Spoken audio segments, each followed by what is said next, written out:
அன்பே சிவம், அன்பே சக்தி, அன்பே கடவுள். சச்சிதானந்தம் வாழ்க, சர்க்குருநாதர் வாழ்க, பகவான் ஞானவல்லலை வாழ்க வாழ்க. எல்லாம் வல்ல இறைவனாகிய சடாஜர சர்க்குருடைய திருவடிய பாதம் தொட்டு அவரோடு ஒன்றென்று கலந்திருந்த அந்த பெரும் பாக்கியத்தை பற்றியும் அனைத்து பக்தர்களுக்கும் தெரிந்து கொள்ள ஆயத்தமாகின்றேன். பெரும்பாலும் சாமியோட அற்புதங்களை சொல்லிக்கிட்டே இருக்கலாம். சில பேருக்கு இது கூட ஒரு சலிப்பாகவும் இருக்கலாம். ஒரே பாடத்தை படிச்சுக்கிட்டே இருக்குமே அப்படின்னா என்ன செய்கிறது? எந்த ஒரு பொருளாக இருந்தாலும் ஒரு பாத்திரத்தை துளைக்கி வச்சா தானே அதில் உள்ள அழுக்கு எல்லாம் போகும். அது மாதிரி இந்த ஆன்மாவை நம்ம கழுவுனா தான் நம்ம உள்ளே இருக்கிற ஆன்மா பிரகாசப்படும், நம்மளை யாரும் நம்ம புரிஞ்சுக்க முடியும். அதனால் 1000 முறை எத்தனை முறை நம்ம எத்தனை வணக்கங்கள் செய்து எத்தனை கோயில் சுற்றினாலும் நம்மளுடைய ஆன்மா பரிசுத்தமாகணும், நம்மளை தானே நம்ம யாருங்கிறத உணரணும் அப்படின்னாக்க இறைவனாகிய சடாஜர சர்க்குருடைய திருமந்திரத்தை நினச்சி அவருடைய திருவடியை நினச்சி தினந்தோறும் அவரை மன உருகி நம்ம நினச்சா தான் நம்மளுடைய ஆன்மா நம்ம யார் என்னங்கிறத உணர முடியும். அவங்க தான் அது நம்மளை கரை சேர்க்கவும் முடியும். ஒரு பாடலில் கூட தாயும் இருந்தென்ன தந்தையும் இருந்தென்ன தன் பிற ஒரு கோடி கணமாலை குவித்தென்ன கணப்பெயர் எடுத்தென்ன தாரணையும் ஆண்டும் என்ன சீடர்கள் இருந்தென்ன குருவாய் இருந்தென்ன சித்துக்கள் பல கற்றென்ன நித்தம் ஓயாது நதிகளெல்லாம் மூழ்கினும் என்ன பலன் யமனோலை கண்டு தடுக்குமோ இதுவெல்லாம். எப்படி பாருங்க, தாயும் இருந்தென்ன தந்தையும் இருந்தென்ன தன் பிறவு ஒரு கோடி. அதாவது இந்த பிறவியில் நம்ம இது எத்தனாவது பிறவி? இதுக்கு முன்னாடி எத்தனை தாய் தந்தையரோ, இதுக்கு முன்னாடி நம்ம எத்தனை கணவன்மார்களோ எத்தனை மனைவிமார்களோ இருந்தோமோ, எத்தனை பிள்ளைகளாக பிறந்திருந்தோமோ, எத்தனை பேருக்கு, அதாவது இந்த பிறவிக்கு இவங்க தாய் தந்தர், ஆனால் இது மாதிரி எத்தனை பேருக்கு நம்ம பிள்ளைகளாக பிறந்திருப்போம் அப்படிங்கிறத இந்த பாடலில் சுட்டி காமிக்கிறாங்க. தாயும் இருந்தென்ன தந்தையும் இருந்தென்ன தன் பிறவர் கோடி கணமாலை குவித்தன. நீ என்ன பெரிய பேர் எடுத்து பெரிய நீ மகான், நீ பெரிய எல்லாத்துலேயும் நம்பர் 1 அப்படின்னு சொல்லி நீ பட்டம் வாங்கியிருந்தாலும் எவ்வளோ கணப்பேர் எடுத்தாலும் இதனால் ஆக போகிறது என்ன கேட்குறாங்க. சீடர்கள் இருந்தென்ன குருவாக இருந்தென்ன சித்துக்கள் பல கற்றென்ன. நீ சீடராக இருந்தாலும் சரி ஒரு மகான்ட்ட, இல்லை சித்துக்கள் கத்திருந்து கூடு பாவேன், இங்கேருந்து நினச்சோன்னே நான் திருச்செந்தூர் போவேன், திருச்செந்தூர் நினச்சோன்னே இங்கேருந்து நான் சந்திரமண்டலம் போவேன், நான் இங்கேருந்து நினச்சோன்னே எல்லா ஜீவசமாதிகளுக்கும் போவேன், எல்லா இதோடையும் போவேன், எல்லாம் நான் கற்றுருக்கேன், எல்லா நதிகளிலும் மூழ்கியிருக்கேன், நான் எல்லா இதுகளையும் பண்ணுவேன், தினந்தோறும் ஒரு வேளை தான் சாப்பிடுவேன், நான் சாப்பிடாமலே பல வருஷமாக இருக்கேன், தண்ணி கூட குடிக்க மாட்டேன் அப்படின்னு சொல்லிட்டு இன்றைக்கி எவ்வளவு நேரம் இந்த மாதிரிலாம் தன்னை வதச்சி தன்னை இதெல்லாம் இருக்கிறாங்க. இப்போ எத்தனை கம்பெனி ஓப்பன் பண்ணியிருக்காங்க தெரியுமா? மற்ற கம்பெனி மாதிரி இல்லாமல் ஏகப்பட்ட இடத்துல பெரிய பெரிய இந்த ஆன்மீகத்தை வச்சு ஏகப்பட்ட பல கோடி என்ன பண்ணுறன்னு தெரியாமல் தவிச்சுக்கிட்டு இன்றைக்கி இன்னமும் விடாமல் பாரம்பரியமாக எல்லாம் செஞ்சுக்கிட்டு அங்கே ஆரம்பித்து ஒரு பக்திக்கு நீ ஒரு கடவுளை காமிக்கிற, கடவுளை பற்றி சொல்கிறேன்னா உனக்கு பின்னாடி இவ்வளோ சொத்து எதுக்கு? எல்லாத்தையும் மாறி வழங்கி எல்லாத்தையும் நீ பொதுவில் நீ எல்லாத்துக்கும் சொல்லிவிட்டு நீ எல்லாருமே இந்த மண்ணுக்குள்ளே நம்ம ஒரு நாளைக்கு போக போகிறோம்னாக்க இதை நீ தேடி வச்சு சேர்த்து வச்சு இதில் என்ன பண்ண போகிறோம்? இன்றைக்கி ஏகப்பட்ட இடத்துல இந்த பரமாற்றம் நடந்துக்கிட்டு. காரணம் என்ன? எல்லாமே நம்மளால் ஏற்படுத்திக்கிட்ட ஒரு பெரிய அவல நிலையில்னு தான் சொல்ல முடியும். ஏன்னு கேட்டிங்கன்னா, இன்றைக்கி நம்மளுடைய குழந்தைகளை வளர்க்குறது கூட நமக்கு நேரம் இல்லை. அதுக்கு ஒரு ஆயாமா இல்லைன்னா ஒரு ஹாஸ்டலில் கொண்டு விட்டுறலாம், அங்கே வளர்க்க சொல்லிவிட்டு அது வளருது தன்னால். அதுக்கு அன்பு என்ன, பாசம்னா என்ன, அப்பான்னா என்ன, அம்மானாங்கிற ஒரு அடிப்படை ஒரு உண்மையை உணர்வுபூர்வமான ஒரு பாசம் பற்றுறதுலே இல்லாமல் ஏதோ ஒரு இவங்க தான் தாய் இவங்க தான் தகப்பேன் அப்படிங்கிற மாதிரி தான் இப்போ வரக்கூடிய இப்போ சந்ததி பிள்ளைங்கள்லாம் இப்படி வளருது. ஏன்னா எல்லாத்துக்குமே இப்போ சமைக்கிறோம், அதுக்கு கூட டைம் இல்லை, வேலைன்ட்டு வேலைக்கு போகிறோம்ல, அப்போ அதுக்கு கூட ஒரு ஆயாமா யாராவது ஒரு அம்மா கூட்டியாந்து வச்சு அதுக்கு சமையலை ரெடி பண்ணிச்சு, அதுக்கு மாதம் இதுக்குள்ளே சம்பளம் கொடுத்து அது என்னமோ ஒரு சமையலை சமைச்சு வச்சு அதுக்கு தேவையான எடுத்துக்கிட்டு போயிட்டு அது மாதிரிலாம் சமைச்சு வச்சு அது இருந்து பண்ணிக்கிட்டு இருக்காங்க. இன்றைக்கி உலகம் எல்லாமே பெரிய ஒரு சுழற்சி முறையில் அதுவும் ரொம்ப வேகத்தை தேடி போய்கிட்டு இருக்குது. எதுக்கு இந்த வேகம், எதுக்காக இது? ஆக உண்மையை புரிதலுக்கு உள்ள டயத்தை ஒதுக்காமல் எதுக்கோ ஒரு காரணத்தை சொல்லி நம்ம குழந்தைகளை நம்மளே பராமரிப்பு பண்ண முடியாமல் அவதியாக காலையில் போகும், சாயந்தரம் வரும்போது அதுக்குள்ளே அந்த பிள்ளை தூங்கிடும், இல்லை கொண்டே ஹாஸ்டலில் கொண்டே விட்டுறது. நம்ம சமைக்கிற சாப்பாடே நம்மளால் இன்னமும் சில பேருக்கு இப்போ சமையலே மறந்து போயிருக்கும். நிறைய பேருக்கு வெளியில் சமைச்சு இன்னும் ஹோட்டல்லேருந்து வரும், இல்லைன்னா ஒரு ஆயாம வச்சு சமைச்சிக்கிறது, வீடு சுத்தம் பண்ணுறதுலேருந்து எல்லாமே இப்போ வெளியே ஆட்கள் பணம் கொடுத்தா போதும். அது மாதிரி பக்தியிலையும் வந்து இறைவனை வந்து நம்ம வந்து யாராவது ஒருத்தன் சாமி கும்பிட்டு அந்த சாமியோட நேரடியாக பேசி நமக்கு வந்து ஒரு நல்லதை செஞ்சு கொடுத்துருவான் அப்படிங்கிறனால தான். ஏன்னா அதுக்கு கூட இவங்களுக்கு நேரம் கிடையாது. இறைவனை வந்து இவங்களா ஒரு கரை சேரணும், இவங்களா ஒரு அதை பற்றி என்னென்னு புரியணும், என்ன தெரிஞ்சுக்கணும்னுங்கிற காலம் இல்லாமல் அதுக்காக தான் போய் ஒரு இடத்துல எவ்வளோ பணம் கேட்டாலும் கொடுத்து எனக்கு ஏதாவது ஒரு பரிகாரம் பண்ணிடுவார், நமக்கு இதுலேருந்து ஒரு சாந்தம் கிடச்சிரும், ஒரு சாந்தி கிடச்சிரும், ஒரு நன்மை கிடச்சிரும், நம்ம குழந்தைகளுக்கு ஒரு இது நடந்துடும், திருமணம் நடந்துடும், ஒரு இது பண்ணிடும், அப்படி இப்படின்னு சொல்லி எதுனாலும் ஒரு காரணங்களை சொல்லிவிட்டு இது மாதிரி கொண்டே பணத்துக்களை கொட்டி தேவையில்லாமல் கொண்டே எல்லாம் பண்ணி அவங்க வந்து என்ன அவங்க வந்து கடவுள்கிட்ட வந்து நேரடியாக அவதரித்து நியமித்து இந்த மாதிரி நாட்டை போ அவர் வந்து எல்லாம் உனக்கு சரி பண்ணி கொடுத்துருவான்னு சொல்லி யாராட்டு ஏதாவது நியமித்து வச்சுருக்காங்களா? இன்றைக்கி வந்து இந்த மாதிரி இந்த ஆன்மீகம் வந்து எப்படி சொல்கிறது, ஏதோ ஒரு கதையை கேட்டு உடனே அங்கே போய் ஒரு குமிஞ்சிடுறது, இங்கே யாராவது ஒருத்தர் சொல்லிட்டு விளம்பரம் போட்டாச்சுன்னா அங்கே போய் சேர்ந்துடுறது, இப்படியே இருக்குன்னா உண்மையாக வந்து நேரடியாக வந்து எதுவாக இருந்தாலும் தான் பட்டு தன்னுடைய கையால் செஞ்சு தன்னுடைய உணர்வால் உணர்வுபூர்வமாக இப்போ ஒரு கேசரி செய்கிறாங்க, ஒரு பொங்கல் செய்கிறாங்க, அதில் அவ்வளோ நெய் இருந்துச்சு, அவ்வளோ பருப்பு போட்டாங்க, அதில் என்னென்ன போட்டாங்க என்னென்ன செஞ்சாங்க தெரியல, அவ்வளோ அமிர்தமாக இருந்துச்சுங்க, அப்படியே அப்போ அவ்வளோ சூப்பராக இருந்துச்சுங்கன்னு சொல்லலாம். அதை கேட்டவங்களாம் உடனே அதை சுவைச்சிட்டோம்னு சொல்ல முடியுமா? அவங்க வாயில் அது ஒரு துண்டை எடுத்து வாயில் போட்டு அதை சுவைச்சாதான் அதோடைய அருமையே தெரிய முடியும். ஆமாம் இது உண்மை நல்லா இருக்குது அப்படின்னு. இன்றைக்கி அப்படி கிடையாது. நான் சொல்லியாச்சுன்னா உடனே ரைட்டு, அதில் உண்மை எவ்வளோ தூரம் இருக்குது, அதில் உணர்வுபூர்வமாக உணர்றதுக்கு கூட இப்போ காலமும் நேரமும் இல்லாமல் எல்லாமே வந்து எங்கெங்கேயோ போய் அழிஞ்சு தவிச்சு மாண்டு எதுக்குமே கரை சேர முடியாமல் வந்து இந்த மாதிரி ஆகிட்டாங்க. தயவுசெய்து உங்கள்கிட்ட நான் என்ன சொல்கிறேன்னு கேட்டிங்கனாக்க, நான் வந்து இதை வந்து யாரையும் புண்படுத்துறதுக்காகவோ யாரையும் வந்து மனவேதனைப்படுத்துறதுக்காகவோ நான் சொல்லவில்லை. இன்றைக்கி இருக்கிற கலியுகத்துக்கு நடக்குது இந்த மாதிரி. இறைவனை வணங்குறதுக்கு கூட ஒரு ஆளை வச்சு அவன் வந்து கும்பிட்டு தான் நமக்கு நல்லது செஞ்சிட முடியுமா? ஒரு கோயிலில் போய் நான் 27 அபிஷேகம் பண்ணேன், நான் இன்றைக்கி 5000 பேருக்கு அன்னதானம் போட்டேன் அப்படின்னு சொல்லி நான் இத்தனை மூட அரிசி வாங்கி கொடுத்தேன்னு மார்பு தட்டி எத்தனை இடத்துல பேசுகிறவங்க இருக்காங்க. அங்கே கோயிலில் போய் செஞ்சிட்டோம்னா நமக்கு ஒரு பெரிய மாற்றம் வந்துடும், இந்த கோயிலில் செஞ்சால் மாற்றம் வந்துடும், அந்த கோயிலில் போய் செஞ்சால் பண்ணிடலாம், இங்கே போய் அன்னதானம் வாங்கி கொடுத்தா சரியாக போயிடும், நம்மளுடைய பாவ கர்மங்கள்லாம் தீர்ந்துடும். அப்படின்னா எப்படிங்க தீர முடியும், எப்படி செய்ய முடியும்? அப்போ நம்ம எந்த பாவத்தை செஞ்சுக்கிட்டே இருந்தாலும் ஒரு கொண்டே செஞ்சிட்டோம்னா தீர்ந்துருமா? தீரலைங்கிறது அது அடுத்த பிரச்சனை. அதாவது எந்த கோயிலுக்கு போய் எதை செஞ்சு எதை பண்ணி நம்ம வந்து செஞ்சாலும் நம்மளுடைய ஊழ்மினிங்கிறது வந்து எப்படி இருந்தாலும் வந்து அதை நம்ம நினச்சி சிந்திச்சு அதுக்காக உண்மையாகவே நமக்கு 2 சொட்டு கண்ணீர் விட்டு உண்மையாகவே நம்ம நல்லவனாக மாறினா தான் அதுலேருந்து நம்ம விடுபட முடியும் ஒழிய மற்றபடி நம்ம எதுனாலையும் யாராலையும் ஒன்றும் செய்ய முடியாது. ஆனால் அந்த ஒரு பக்தி அப்படின்னாக்க அதில் ஒரு வந்து உண்மையான அதில் ஒரு நறுமணம் இருக்கணும், அதில் உண்மை இருக்கணும். பக்தியை வந்து விலை பேசி விலைக்கிட்டு கொண்டு யார்ட்டையாவது கொடுத்து அவன் நமக்கு செஞ்சு கொடுத்துருவான்னாக்கா எந்த முறையிலும் சாத்தியமே கிடையாது. உங்களை வச்சு அவன் பணம் வாங்கிக்கிட்டு சம்பாதிச்சுக்கிட்டு இருப்பான் ஒழிய அவன் வந்து உண்மையாகவே, ஏன்னா அவன் நல்லவனாக இருந்திருந்தா தான் கடவுள் நேரடியாக அவதரித்து அவனுக்கு நல்லது பண்ணியிருந்தா தான் அவன் ஏதோ ரூபத்தில் வந்து அல்லலாம் அவனுக்கு நினைக்க எல்லாமே கொடுத்துக்கிட்டு இருக்கலாமே, செஞ்சுக்கிட்டு இருக்குமே கடவுள். அவனுக்கு எதுக்கு இந்த காசு பணம் சேர்க்கணும்? இவ்வளோ அவனை சுற்றி ஏகப்பட்ட சொத்துக்களை வாங்கி வச்சுக்கிட்டு இன்றைக்கி ஏகப்பட்ட இடத்துகளில் பல கோடிக்கு என்னென்னு பண்ண முடியலாமல் என்னமோ தெரியல. அதெல்லாம் வந்து அவங்கவுங்க கர்மவினையில் வாங்கி அவங்களுக்கெல்லாம் பாரம்பரியமாக அந்த பாவங்கள்லாம் அவங்கள சும்மா விடாது.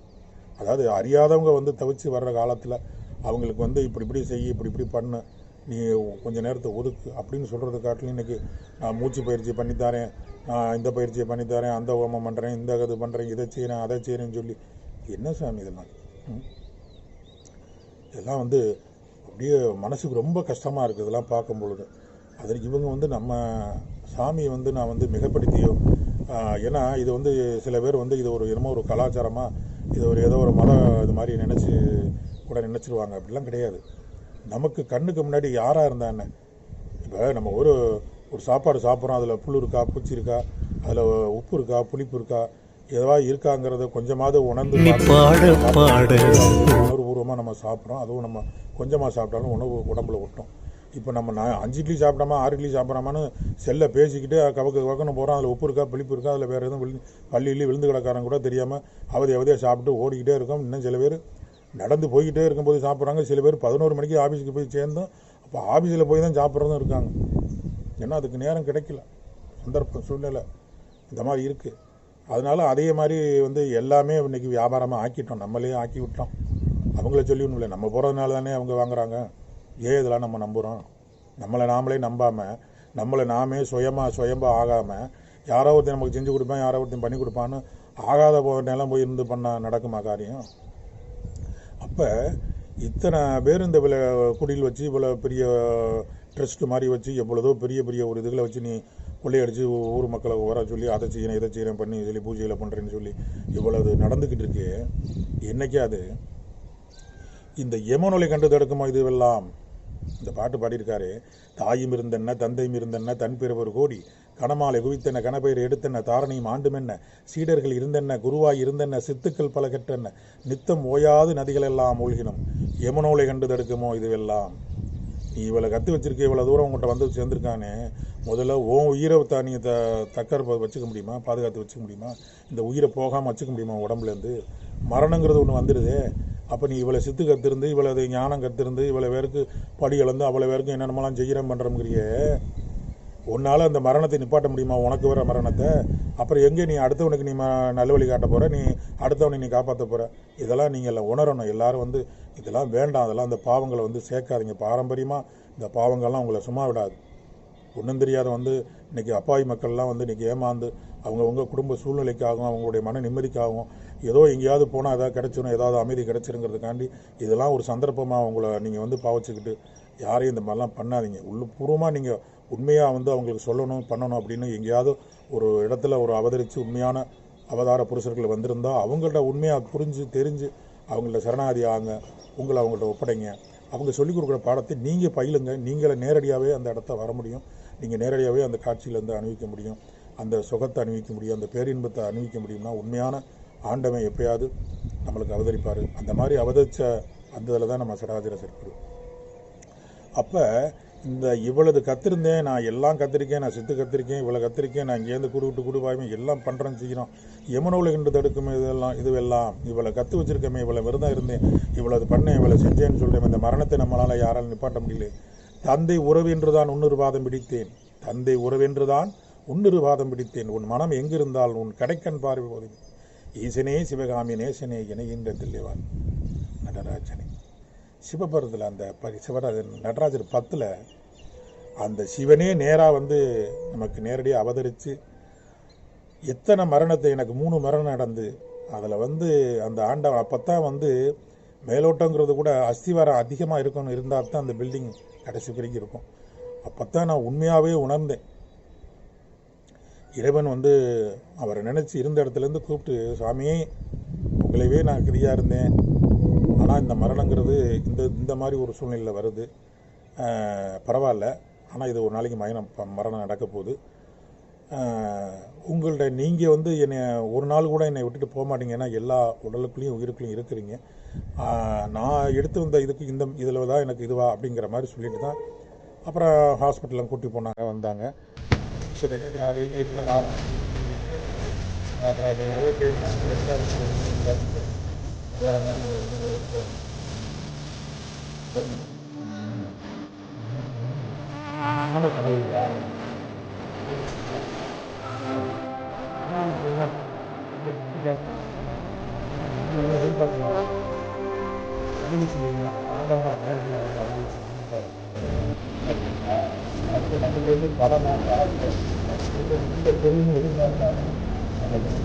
கடினமான முறையிலையும் அன்பான முறையிலையும் நம்மள்ட்ட வந்து நேரடியாக வந்து இப்படி பண்ணும்.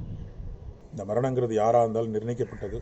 அதனால் இதுலேருந்து நம்ம வரணும் அப்படின்னாக்க இந்த உடம்புக்கு வந்து மரணம், ஆனால் உள்ளே இருக்கிற ஆத்மாவுக்கு மரணம் கிடையாது. அந்த ஆத்மாவை நம்ம இந்த உடம்புல இருந்து கரை சேர்க்கணும், ஒரு நல்ல நிலைக்கு கொண்டு போய் விடணும், நல்ல நிலைமைக்கு வரணும் அப்படின்னு சொன்னோம்னாக்க நம்ம உண்மையான சடாச்சர சர்க்குருவை, உண்மையான அந்த சச்சிதானந்த சர்க்குருவுடைய அருளை நம்ம பெறணும். இப்பயும் இல்லை எப்பயும் இல்லை, என்றைக்குமே வந்து அவங்க இருக்காங்க அவங்க இல்லை அப்படிங்கிறதெல்லாம் இல்லை. அவங்க வாழ்ந்த இடம், அவங்க வளர்ந்த இடம், அவங்க வந்து பாதம் பற்ற இடங்கள் எல்லாம் போய் அந்த மண்ணை தொட்டு இறைவனை வணங்கி, இறைவா எனக்கு ஒரு பேரின்பம் பெறணும், நான் உண்மையான நிலை பெறணும், இந்த பிறவிக்கு அர்த்தம் என்னங்கிறது தெரிஞ்சுக்கணும், நான் காலங்களை கடத்திட்டேன், அதனால் ஒன்றும் இல்லை, இப்பயும் வந்து ஏதோ ஒரு இதுக்கு புரிஞ்சு நான் வந்துட்டேன், எனக்கு கரை சேர போல வழி சொல்லிட்டேன். நானும் கடை தேரணும், நான் பற்றி இல்லாமல் இருந்துட்டேன். எனக்கு வந்து எல்லா செல்வங்கள் இருந்தாலும் எனக்கு வந்து மனநிறைவு வேணும், இந்த பிறவிக்கு அர்த்தம் வேணும்னு சொல்லி கடைசி நேரத்திலேயாவது புரிஞ்சவங்க, உண்மை புரிஞ்சவங்க இதை வந்து ஒரு விகல்பமாக நினைக்காம உண்மையை புரிஞ்சு உங்களுக்காக நம்மளுக்காக வந்து சொல்லப்பட்டிருக்காங்க இறைவன். அதனால் நீங்கள் எங்கே போனாலும் சரி ஒரு மனதோடு உண்மையான பக்தனாக நீ வரணும்னாக்க 4 சுவருக்கு நடுவில் இருந்து உண்மையான ஆண்டவனை நீ மனசார நினச்சி அழுது பிறண்டு 2 சொட்டு கண்ணீர் விட்டு நினச்சோம்னா எப்பேற்பட்ட இதுவாக இருந்தாலும் உடனே வந்து ஆதரிக்கக்கூடிய கடவுள் தான் நமக்கு, அதுதான் உண்மையானது. மற்றபடி நேரத்தையும் காலத்தையும் கழித்து எங்கெங்கேயோ போய் நின்று தவம் இருந்து எங்கே இருந்தோ சோத்து தண்ணிக்கு இல்லாமல் கடையாக கிடந்து எங்கெங்கெல்லாம் போகலாம். ஒரு பயணமாக இருக்கும், சுற்றுப்பயணமாக இருக்கும். நம்மள்ட்ட நிறையா பணம் இருக்குன்னு தெரிஞ்சுக்கிட்டானா அதுக்கு அடிக்கடி வர சொல்லுவேன், ஏகப்பட்ட பூஜையில் போட சொல்லுவாங்க, அதை பண்ணி இதை பண்ணி சுற்றி விடுவாங்க. எந்த மாற்றமும் கிடையாது. அதாவது நம்ம கரை சேரணும், நம்ம நல்வழி படணும்னாக்கா உண்மையை உணரணும். உணராத வரைக்கும் எதுவும் நடக்காது. இப்படியே நம்ம சுற்றிக்கிட்டு இருக்கலாம் கடைசி வரைக்கும்.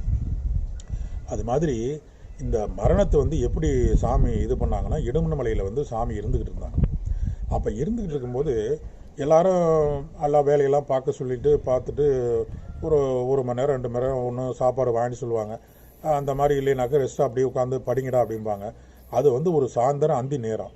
அப்போ சாமி இருந்துக்கிட்டு இருக்கும்போது ஒரு வயசான ஒருத்தர் வந்து எப்பொழுதும் வந்து நாங்கள்லாம் உட்காந்து இப்படி சாமிகிட்ட இருக்கும்போது அவர் அங்கேருந்து நடந்து வருவார்.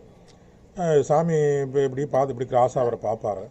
அவர் என்ன செய்வார்னா சாமிக்கு பக்கத்தில் வந்து நேராகவோ வந்து உட்கார்றதும் இல்லை, நம்மளோட இப்போ குரூப்பாக உட்காந்துருக்கோம்னா அதுலேயும் வந்து சேர்றதும் இல்லை. அப்படியே சைடாக வந்து எய்த்த வரிசையில் எய்த்தாப்பில் இவர் இந்த பக்கம் அவங்க லெஃப்ட்டில் உட்காந்துருக்காருன்னா ரைட் சைடில் எய்த்தாப்பில் வந்து அவர் அப்படியே வந்து நிற்பார். நின்றுக்கிட்டு சாமி இப்படி குறுகுறுன்னு பார்க்குறதும் கிடையாது. அப்படியே அங்கிட்டு பார்ப்பார், இங்கிட்டு பார்ப்பார், அப்படி தலையை அப்படியே கோவி விடுறாரு, அப்படியே சாமி இப்படி கிராஸாக பார்ப்பார். சாமி வந்து இங்கிட்டு எங்களை பார்க்குற மாதிரி பார்த்துட்டு அவரையும் இப்படி லேசாக பார்ப்பாங்க. இந்த பரிபாஷைங்கிற இந்த கண்ணு மூலியமாக அதை கூட இவரை தான் பார்க்க வந்தாருங்கிறோட எங்களுக்கு தெரியாது. அவர் யாரோ இருக்கோ வந்திருப்பார் உள்ள இருக்கு. அவர் வந்து நின்று கொஞ்சம் நேரம் நின்றுக்கிட்டு இருப்பார், ஒரு 1/4 மணி நேரம் நிற்பார். அப்புறம் திருப்பி அவராக போயிடுவார். சாமிகிட்ட போயிட்டு வரேன்னு சொல்கிறதும் இல்லை, சாமிகிட்ட எந்த பேச்சும் கிடையாது, எந்த வார்த்தையும் கிடையாது. ஆனால் இது வந்து நான் ஒரு 5-6 ட்ரிப்பு நான் போயிருக்கும் போதெல்லாம் நான் பார்த்துருக்கேன். இவர் யார் என்ன அப்படிங்கிறத விசாரிக்கிறதுங்க நமக்கு எதுக்கு, நம்ம போன வேலையை நம்ம பார்க்கணுமே, நம்ம ஏமாந்துடக்கூடாது. எத்தனை ஜென்மாமல் ஏமாந்தோமோ, இதையே நம்ம போய் அவங்க யார் வந்தா இவங்க எதுக்கு வந்தாங்க அப்படிங்கிறது நம்மளை நாமளே என்ன புரிஞ்சிக்காமல் நம்மளே அதுவே தெரியாமல் நம்ம கடந்து தவிச்சுக்கிட்டு இருக்கிற காலத்தில் வந்து நம்ம போன வேலையை நம்ம பார்க்கணுமே அப்படிங்கிறனால வந்து அதெல்லாம் நான் கற்கரையை நம்ம புரிஞ்சுக்கல. இருந்தாலும் பாருங்களேன், கடைசியில் ஒரு முறை போயிருக்கும்போது அதே மாதிரி அவர் கொஞ்சம் தயக்கமாக ஒரு மாதிரியாக வந்தார். அந்த ட்ரிப்பு வந்துட்டு என்ன செஞ்சார், அப்போ தான் வந்து இவருக்கும் அவருக்கும் எவ்வளோ உடன்பாடு இருக்குது. இந்த இதில் வந்து எந்த வித ஒரு எங்களை மாதிரி கல் தூக்கி போட்டோ இல்லை அந்த மண்ணால் இல்லையோ இதை வெட்டியோ அந்த வேலையோ இந்த வேலையோ வந்து அவர் பார்த்தாரா பார்க்கலையான்னு தெரியல. ஏன்னா அவரை பார்க்கும்போது நான் வயசான தோட்டத்தில் பார்த்தேன். அப்போ வந்து சாமி இப்படி பார்த்துக்கிட்டே இருந்துட்டு நாங்கள்லாம் வந்து சாமி இந்த மாதிரி சாப்பாடு எதுவும் வாங்கிட்டு வரணுமா, எதுவும் வாங்கிட்டு வரணுமா அப்படின்னு கேட்டுக்கிட்டு இருக்கோம். பேசாமல் இருக்க மாட்டீங்களாடா, பேசாமல் இருங்கடா அப்படின்னு சொல்லி சாமி வந்து ஒரு சத்தம் போட்டாங்க. உடனே நாங்கள் பேசாமல் இருந்துக்கிட்டு இருந்தோம். அப்போ தான் இவர் அங்கேருந்து வந்துக்கிட்டே பொடி நடைய மெதுவாக அப்படியே தள்ளாடி வந்து சாமிக்கு நேராக எய்த்தாப்பில் வந்து நின்னார். வந்தோடனே அப்படி இன்னொன்னே இப்போ சாமி இப்படி ஒரு இதில் இருந்துட்டு இப்படி நிமிர்ந்தவரை பார்த்துட்டு ஏடா போகிறங்கிறியாடா, ஏடா போகிறோங்கிற அப்படின்னு சாமி கேட்குறாரு அவரை பார்த்து. ஏடா போகிறோங்கிறியாடா, ஏடா போறியா அப்படின்னு சொல்லி ஒரு 2 ட்ரிப்புக்கு 3 ட்ரிப்பு கேட்குறாங்க சாமி திருப்பி. அவர் அன்னைக்கு தான் நான் அந்த வாயை திறந்து வந்து வெளியில் தெரிஞ்சிச்சு எங்களுக்கு. அவருக்கு ஊமையோன்னு கூட நான் ஒரு நேரத்தில் நினச்சிருப்பேன். அவர் ஆமா சாமி அப்படின்னாரு. இந்த ஒரு வார்த்தை தான் அவர் சொன்னது, ஆமா சாமி அப்படின்னு சொன்னார். இவர் வந்து சாமி தான், நம்ம சாமி தான் என்ன சொன்னாங்கன்னா, ஏண்டா நீ போறியாடா, சரி போறியாடா, ஏண்டா போகணுங்கிறியாடா அப்படின்னு திருப்பி 3 முறை கேட்குறாங்க. அவர் வந்து கடைசியாக ஆமா அப்படிங்கிற ஒரு வார்த்தையோடு சொல்லிட்டு பேசாமல் நின்றுக்கிட்டே இருந்தார். சாமி அப்புறம் அந்த 3 வாட்டி கேட்டுட்டு கொஞ்சம் நேரம் அப்படி மௌனமாக இருந்துட்டு இந்த கல்லில் உட்கார்றா அப்படின்னாங்க. அங்கே வந்து ஒரு பட்டி இது மாதிரி ஒரு கல் மாதிரி இருந்தது. சரின்னு சொல்லிட்டு அந்த கல்லில் உட்காராமல் கீழே மண்ணில் உட்காந்துட்டு அந்த கல்லில் வந்து இப்படி சாஞ்சு இப்படி மேதுவாக சாஞ்சார். இப்படி உட்காந்துருந்தார். உட்காந்துட்டு சாமியை கூட அப்போ திரும்பி அவர் நேராக பார்க்கவும் இல்லை பண்ணவும் இல்லை, அப்படியே உட்காந்துருந்தார். உட்காந்தோன்னே சாமி இப்படியே அவர் பார்த்துட்டு இந்த கைனால் ஒரு மாதிரி இந்த விரலை வந்து இப்படி ஒரு மாதிரி ஒரு நேரத்துக்குள்ள பண்ணுவாங்க. வேறு எந்த பேச்சும் இல்லை, எந்த இதுவும் கிடையாது. அவர் இப்படி உட்கார்ந்துருந்தவர் டக்குன்னு இப்படி சாஞ்சு டக்குன்னு இப்படி இந்த கழுத்து மட்டும் இப்படி தலையில் சாஞ்சிச்சுங்க.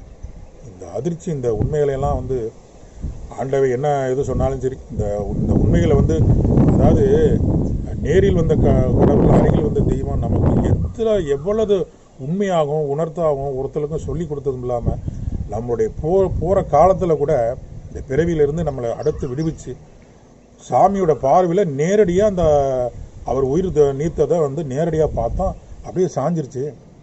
சாஞ்சோன்னே சாமி என்ன சொல்கிறாரு, டே அந்த அந்த சாமியோட அந்த ஆளை அந்த அவரோட வீட்டுக்கு யாரும் இருந்தால் சொல்லி விடுங்கடான்னு சொல்லி சாமியை ஒரு இதை சொல்கிறாங்க. அப்போ தான் எங்களுக்கு தெரியும் இவர் வந்து இறந்துட்டாரு அப்படிங்கிறது.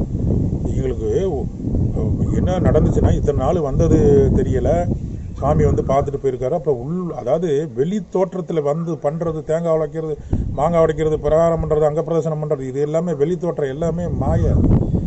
நம்மளை அங்கத்தை வதச்சிக்கிட்டு பண்ணுறதுனாலேயே செய்கிறதுனால எந்த இதுவும் கிடையாது.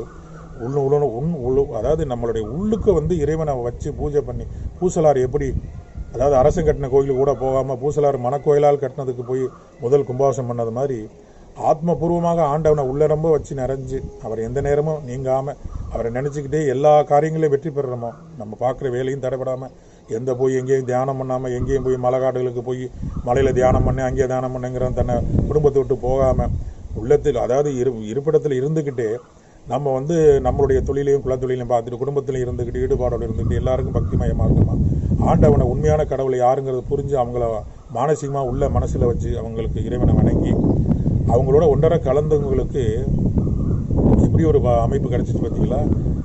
அப்போ தாயும் இருந்தன தந்தையும் இருந்தன தன் பேர் ஒரு கோடி கனமாலை குவித்தன கனபேர் எடுத்தன தாரணி மாண்டும் என்ன சீடர்கள் இருந்தன குருவாய் இருந்தன சித்துக்கள் பல கட்டன நித்தம் ஓயாது நதிகள் எல்லாம் மூழ்கினும் யமனோல என்று தடுக்குமோ இதுவெல்லாம் தந்தை உறவென்றுதான் உன்னொரு பாதம் பிடித்தேன் எங்கிருந்தாலும் ஸ்ரீ கணக்கம்பட்டியில் அவதரித்த சடாச்சர சர்க்குருநாதேனே உன் கடைக்கண் பார்வை போதுமே உன் திருவடி எனக்கு இருந்தால் பத்தாதா, உன்னுடைய கடைக்கண் நீ எங்கிருந்தாலும் உன்னுடைய கடைக்கண் பார்த்தா எனக்கு பத்தாதா, எனக்கு இதை விட இனிமேல் என்ன வேணும், எனக்கு நான் உண்மையை நேராக பார்த்துட்டு நான் நேராக சுவைச்சிட்டு எல்லாமே உன்னை பற்றி அருமை பெருமைகளை உணர்ந்துட்டேன்.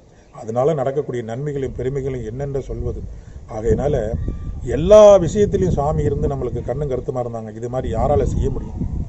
மழை வானா வருமா, மழையை நில்லுனா நிற்குமா? சாமி செஞ்சாங்க. ஒரு வாட்டி சாமியோட வீட்டில் இருந்து சாக்கடையெல்லாம் அள்ளி சுத்தம் பண்ண சொல்கிறாங்க. சுத்தம் பண்ணிவிட்டு அதில் இறங்குறானான்னு பார்க்குறாங்க. சாமி உள்ளே இறங்கி இந்த சாக்கடைக்குள்ளே இறங்கி மேலே அழுக்குப்படுது எதுப்படுதுன்னு பார்க்குறாங்க. யோசனை பண்ணிட்டுடா யோசனை பண்ணுற அப்படின்னு கேட்குறாரு. இறங்குடானா இறங்கிடணும், குதிச்சிடணும். அதானே ஒரு ஒரு சிஷியனாக இருக்கும், அவனுடைய உண்மையான பக்தனாக இருக்கிறவன் அதானே செய்யணும். டக்குன்னு உள்ளே இறங்கி குதித்து சாக்கடையில் அள்ளி வெளியில் கூத்துறா அப்படின்னாங்க. அள்ளி ஊற்றி எல்லாம் பண்ணி முடிச்சுட்டு மத்தியானம் வரைக்கும் அந்த வேலை நடந்தது. முடித்தோடனே சாமியோட வீட்லேயே ஒரு பெரிய வேப்ப மரம் ஒன்று நிற்கும். அது மத்தியான நேரம். அந்த மரத்துக்கிட்ட வந்து உட்கார்றா அப்படின்னு சொல்லிட்டாங்க. அப்போ உட்கார்ந்துருக்கும்போது அது நல்ல சரியான வெயில் நேரம், மலைகளை எதுவுமே கிடையாது. சாமி இப்படி நடந்துக்கிட்டே இருந்த அந்த கை இப்படி தான் இப்படி அசைப்பாங்க. ஒரு கிளை மட்டும் வேப்ப மரத்துலேருந்து ஒரு நல்ல பெரிய கிளை அது மட்டும் முறிஞ்சு அங்கேருந்து திடீர்னு மேலே நல்லா முறிஞ்சு கீழே விழுகுது. அதை முறியும் போதே நமக்கு அவ்வளோ சவுண்டு கேட்குது. அந்த வாது முறிஞ்சு கீழே விழுகிறது. அந்த நேரத்தில் ஐயோ நம்ம மேலே விழுந்துருமோங்கிற எண்ணத்தை சிதறாமல் அங்கே போயிடாமல் சாமி நம்மளை இங்கே உட்கார வச்சுருக்காங்கன்னா அதை விட்டு ஒரு விட்டு கூட அசையக்கூடாது. சாமி மேலே சிந்தனையை வச்சுருக்கணுங்கிறது தான் உண்மை. அவர் அதை டெஸ்ட் பண்ணுறாரு. அதாவது போய் சரணாகதி ஆகியிருக்கானா, நீ நம்புறானா, இல்லை எல்லாரும் போல் நம்மளே ஒரு இது மாதிரி நினச்சி ஒரு இதுவாக வந்திருக்கானா அப்படிங்கிறத சாமி வந்து டெஸ்ட்டு வச்சாங்க. அதில் என்ன, நம்ம என்னைக்கு இருந்தாலும் இந்த மரணம் வரப்போகுது, சாமிக்கிட்ட நேராக பார்த்துருக்கோம், அவங்க உட்கார வச்சுருக்காங்க, இதில் எது நடந்தானே அப்படிங்கிற வைராக்கியத்தோடு உட்காந்துருந்தனால அந்த வாது பக்கத்தில் ஒட்டிக்கிட்டு விழுகுது. அதை கண்டு பயப்படவும் இல்லை, அந்த வாது கீழே வந்துச்சான்னு சொல்லவும் இல்லை. சாமி கொஞ்சம் நேரம் ஏண்டா அச்சத்தடி வாது விழுகுது, அவர் ஒன்றும் தெரியாத மாதிரி இவ்வளோ பெரிய வாது விழுகுது எந்திரிச்சு ஓடுறதுல இடங்கிறவர் எப்படி. அப்போ எல்லாத்துலேயுமே அவங்க பண்ணி நம்மளை இது பண்ணி பார்ப்பாங்க, நம்மளை அப்படி பாதுகாத்து பொக்கிஷம். சரி இந்த வாதை குத்தி கொண்டு அங்கிட்டு போடுங்கடா, அங்கிட்டு போடுங்கடா, ஏடா திடீர்னு இப்படி விழுகுது, என்னடா பெரிய ஒன்றுமே சொல்ல முடியலடா எப்படி சாமி சொல்கிறாரு. எல்லாமே அவங்க அற்புதங்களை பண்ணிட்டு கடவுள் நேராக வந்து சிவபெருமானே அந்த எம்பெருமான் வந்து முருகனே சாட்சாத் அந்த பரம்பொருளே வந்து மும்மூர்த்திகளும் வந்து ஒன்றா வந்து அவதரித்து ஒரே நேரில் வந்த கடவுளாக இருந்து அவ்வளவு ஒவ்வொரு விஷயத்துலையும் நமக்கு அவ்வளோ அற்புதங்களை சொல்லிக் கொடுத்த அந்த ஆண்டவன் இங்கே சுற்றி ஊராக ஓட்டாய போட்டுக்கிட்டு ஊராக பல பில்டிங்களை கட்டி வச்சுக்கிட்டு ஊர் பூரா கொள்ளையடித்து வாங்கிக்கிட்டு பணத்துக்களை பற்றி வச்சுக்கிட்டு யாருக்கு எந்த நன்மையும் செய்யாமல் நான் அந்த வாக்கு சொல்கிறேன், இதை சொல்கிறேன், அதை பண்ணுறேன், இதை பண்ணுறேன். நீ எதை சொல்கிறேன்? நீ ஸ்பாட்டில் ட்ரீட்மெண்ட்டும் பண்ணணும். ஒருத்தருக்கு கேன்சர் நோய் வருதா, அவர் கண்ணு பார்த்தாச்சுன்னே கேன்சராது இதுவாது. அப்படி கண்ணில் பார்த்தா போதும், பறக்கும், அப்படியே எல்லாம் அனல் தெரிக்கும். 1 மணிக்கு மத்தியானம் 1 மணிக்கு பங்குனி மாதம் சித்திரை மாதம்னா 1 மணி நேரத்தில் வயக்காட்டில் அப்படியே திறந்த வழியாக இருக்கும். சாப்பாடு வாங்கிட்டு சொல்லுவாங்க சாமி, அதில் போய் உட்காருங்கடான்னு சொல்லுவாங்க. திடுன்னு போய் உட்காருவோம். கீழே கரிச்சிப்பா இல்லை இதுவா அதுவா என்ன விரிச்சான், கொதிக்கும் மண் எப்படி தீ எரியுது அது மாதிரி திக்கு திக்கு திக்கு திக்குன்னு அந்த தரையில் கால் வைக்க முடியாது. அதில் சம்மணம் போட்டு உட்காருவான். யாருக்காவது சுட்டுச்சுன்னு எந்திரிச்சு போய் சாப்பிடாம போயிருக்கானா? அப்படியே குழு குழு குழு குழு குழுன்னு இருக்குங்க. இதெல்லாம் ஒவ்வொரு அற்புதங்களையும் நம்ம பார்க்கும்போது இந்த மாதிரி யாரால் செய்ய முடியும்? அந்த 1 மணி வெயிலில் உட்காந்து சாப்பிடுவோம். அந்த மணலும் விழுகும், எல்லாம் விழுகும். ஆனால் ஒரு கல் அடிப்படணுமே. இந்த சாப்பாடு அப்படியே அமிர்தமாக இருக்கும். ஹோட்டலில் வாங்கிட்டு சொல்லி எல்லாருக்கும் பகிர்ந்து பண்ணுவாங்க. 50 பேர் எண்ணிட்டு போகும்போது 50 பேர் இருப்பாங்க. போயிட்டு சாப்பாடு வாங்கிட்டு வரும்போது 50 பேர் தலையை எண்ணிட்டு தான் போவாங்க சாப்பாடு வாங்க. திருப்பி வரும்போது பார்த்தீங்கன்னா அதுக்குள்ளே ஆளுக கூடி எப்படியும் 150 பேர் 200 பேர் இருப்பாங்க. 200 பேருக்கும் அந்த சட்டியில் எடுத்து வைக்க வளரும். இதெல்லாம் சாதாரண விஷயம். இது நம்ம திருப்பி இந்த அற்புதங்களை சொல்கிறது ஏன்னு கேட்டிங்கன்னா, உண்மையாக உள்ளவங்களுக்கு, அதாவது நம்ம சாமி சொன்ன மாதிரி உள்ளம் உள்ளோருக்கே உள்ளே இருப்பானவன், அந்த உண்மையாக நம்ம நினச்சிட்டோம்னா நம்ம அவரை எதையுமே நம்மள்ட்ட எதிர்பார்க்கல. பணமோ காசோ உன்னுடைய ஆடம்பரமோ, நீ பக்தியில் இருக்கிற, நீ பக்தி இல்லாமல் இருக்கிற, நீ அப்படி நீ அங்கேருந்து வந்த இங்கேருந்து வந்த, அவங்க அதையுமே கேட்கல. நீ நேராக உண்மையோட நீ உருக்கத்தோடு உண்மையாக நீ நல்லவனாக இருந்தினா போதும், மித்ததெல்லாம் நான் பார்த்துக்கிறேன் அப்படிங்கிறத நம்ம நல்வழிப்படுத்துறதுக்காக நேரில் வந்த அந்த ஆண்டவனை பற்றி எவ்வளவு சொன்னாலும் மிகையாகாது. அவையினால் மீண்டும் எல்லாருக்கும் நான் சொல்கிறது யாரையும் குறை சொல்லியோ யாரையும் மன வேதனைப்படுத்துறதோ என்னுடைய குறிக்கோள் இல்லை. உண்மையை உணரணும், எல்லாரும் நேர்மையாக வரணும், நேர்மையாக நல்லபடியாக இருக்கணும். ஆண்டவனை எங்கே இருக்காங்கிறத உண்மையை புரிஞ்சு அந்த இடத்துல போய் உங்கள் நேரத்தை காலத்தை கொஞ்சம் நேரம் செலவழித்தாலும் அந்த உண்மையான இடத்துல போய் செலவழிங்க. நீங்கள் அப்படியே வர முடியல போக முடியலனாலும் அவருடைய எத்தனையோ படங்களை நீங்கள் பார்த்துருப்பீங்க. மானசீகமாக அவரை வீட்டில் நினச்சி பூஜை பண்ணுங்கள். வீட்டில் ஒரு விளக்கு ஏற்றிவிங்க. அழகான ஒரு பூ கூட போடணுங்கள்ல, ஒரு நறுமணை பற்றி இதெல்லாம் நமக்காக அந்த உணர்வு வரணுங்கிறதுக்காக இது. இல்லைன்னா இதெல்லாம் கூட அவங்களுக்கு தேவையில்லை, அவங்க எதிர்பார்த்ததும் இல்லை. இந்த அன்பு இருக்குது பாருங்கள், அன்பு, அந்த பூவால் நீங்கள் மாலை தொடுத்து இறைவனை பூஜையில் நினச்சி மானசீகமாக அவரை நினச்சி நீங்கள் உருகி மனசமாக நீங்கள் நினச்சி பாருங்கள், உங்களுக்கு எல்லாமே நடக்கும். அப்படி புண்ணிய சேத்திரம் வரணும், அந்த மார்க்கு நமக்கு ஏற்படணும். எனக்கு அந்த மாதிரிலாம் வரமாட்டேங்குது அப்படின்னாக்கா ஒரு 2-3 முறை மதுரை வில்லாபுரம் சரி அந்த ஞானவல்லுடைய சபைக்கு நீங்கள் வந்து போனாலும், கணக்கம்பட்டிக்கு நீங்கள் வந்து போனாலும் புண்ணிய சேத்திரங்களுக்கு அடிக்கடி போங்க. ஏன்னா அதெல்லாம் பெரிய டிரான்ஸ்பாரம் மாதிரி அதெல்லாம் ஏற்படுத்தி வச்சுருக்காங்க. நமக்கு இது மாதிரி வர முடியல, என்னால் தியானம் பண்ண முடியல, இறைவனை நினைக்க முடியல, எனக்கு ஏதோ துன்பம் இருக்குன்னா நம்மளுடைய கர்ம வினைகள் தான், வேறு ஒன்றும் கிடையாது. ஆகையினால ஃபேமிலியோட குடும்பத்தோடு கூட்டிகிட்டு ஒரு முறை அப்படியே போங்க. ஒரு பல முறை போயிட்டு வந்தா என்ன, அங்கே போய் நீங்கள் அர்ச்சனை பண்ணணும், அதை பண்ணணும், இதை பண்ணணும், யாரும் கேட்க போகிறதும் இல்லை. நீங்கள் அதை கொடு இதை செய்யணும் யாரும் சொல்ல போகிறதும் இல்லை. உள்ளே போனாலே உங்களுக்கே புரியும். ஆனால் உள்ளே போனேன் அப்படின்னு சொல்லிட்டு எதமா நமக்கு கையிலேருந்து எடுத்து கொடுப்பாங்கங்கிறதெல்லாம் நினைக்காதீங்க. நீங்கள் உள்ளன்போட உருக்கத்தோடு போய் மானசீகமாக இது வரைக்கும் நம்ம ஏமாந்துட்டோம், இனிமேலாவது நம்ம கரை சேரணும் அப்படின்னு நினைக்கிறவங்களுக்கு அவசியம் போங்க. அந்த குருச்சேத்திரம் புண்ணியச்சேத்திரத்துக்கு போய் உங்களுடைய பாதம் படணும், நீங்கள்லாம் புனிதமாகணும், நற்கதி அடையணும் அப்படின்னு இருக்கிறத நான் இல்லாமல்ல இறைவனாகிய சடாச்சர சர்க்குரு திருவடியை வேண்டி உங்களிடமிருந்து விடைபெறுகிறேன். மீண்டும் சந்திப்போம். சடாச்சர சர்க்குருவி திருவடியே சரணம். எல்லாரும் நம்ம சொல்கிறது ஒரு கமாண்டில் போட மாட்டேங்கிறீங்க. ஒரு ₹1 செலவாயிடும் அப்படின்னு நினைக்காதீங்க. இதில் உள்ளது என்ன நல்லது என்ன அப்படிங்கிறத ஏற்றுக்கிட்டங்கிறவங்க தெரியப்படுத்துங்க, புரிஞ்சுக்குங்க. உண்மையை சொல்கிறோம், எல்லாம் இறைவன் செய்யும்.